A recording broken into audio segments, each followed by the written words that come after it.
Assalamualaikum warahmatullahi wabarakatuh. Bismillahirrahmanirrahim. Alhamdulillahilladzi hadana lihada wa ma kunna linahtadiya laula an hadana Allah. Asyhadu an la ilaha illallah wahdahu la syarika lah wa asyhadu anna Muhammadan abduhu wa rasuluh. Amma ba'd.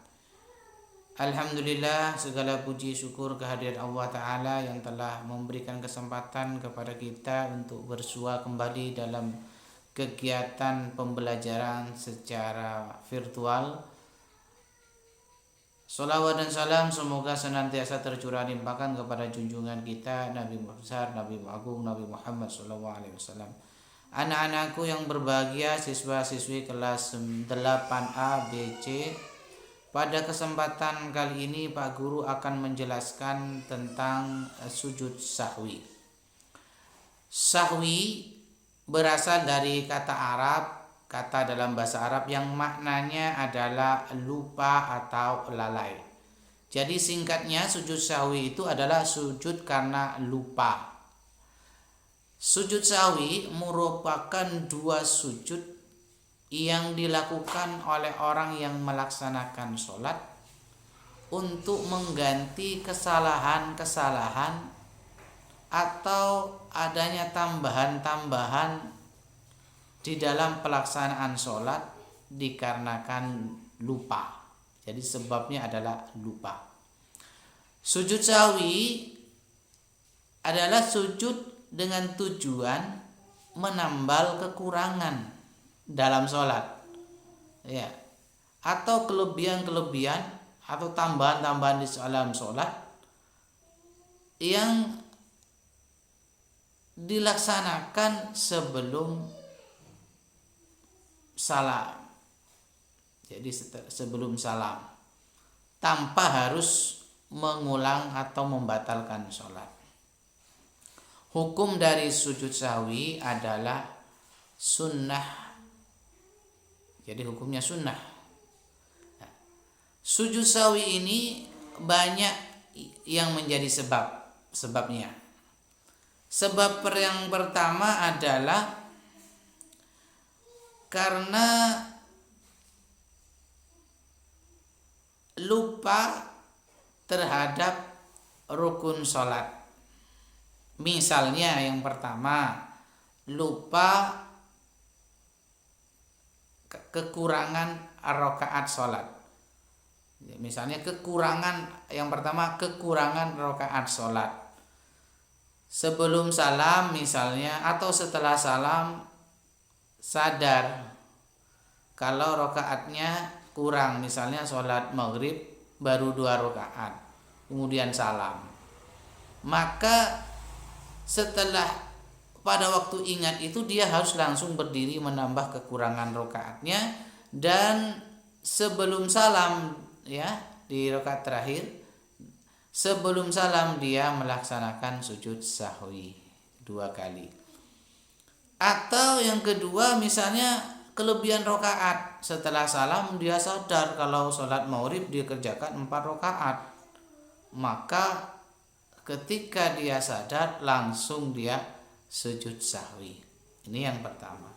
Yang kedua, sujud sahwi dilaksanakan karena ragu-ragu terhadap bilangan rakaatnya di dalam melaksanakan sholat.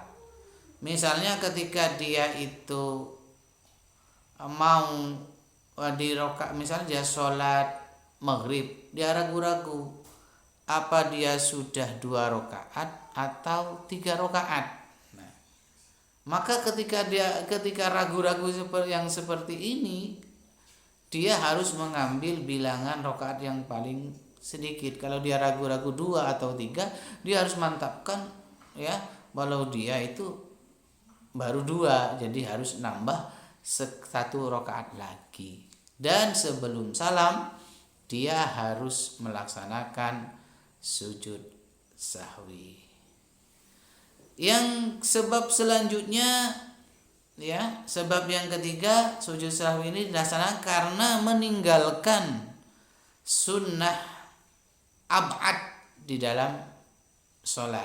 Apa saja sunnah ab'ad di dalam sholat? Yang pertama, membaca doa tasyahud awal.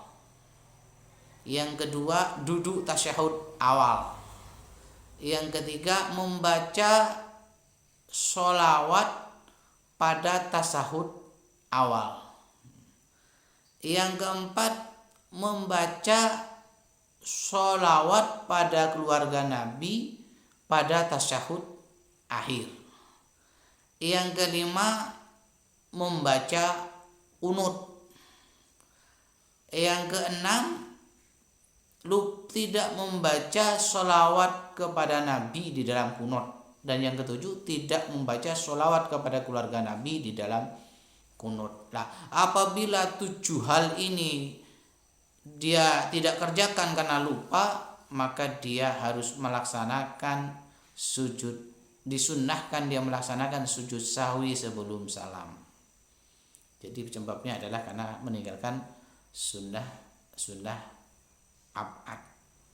Nah, tata cara pelaksanaannya adalah sebelum salam dia langsung sujud dan membaca doa di dalam sujud, yaitu subhana man la yanamu wa la yazhu, sebanyak 3 kali. Kemudian dia bangun dari sujud disertai dengan takbir intiqal. Kemudian dia sujud lagi dan membaca lagi subhana man la yanamu wa la yazhu sebanyak 3 kali.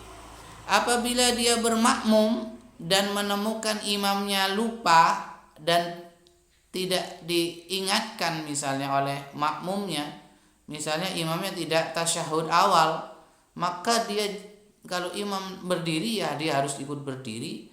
Nanti di akhir sebelum salam, kalau imamnya sujud sahwi, dia juga harus ikut sujud sahwi. Demikian ketentuan sujud sahwi. Mudah-mudahan bermanfaat. Wallahul muwaffiq ila aqwamit thariq. Wassalamualaikum warahmatullahi wabarakatuh.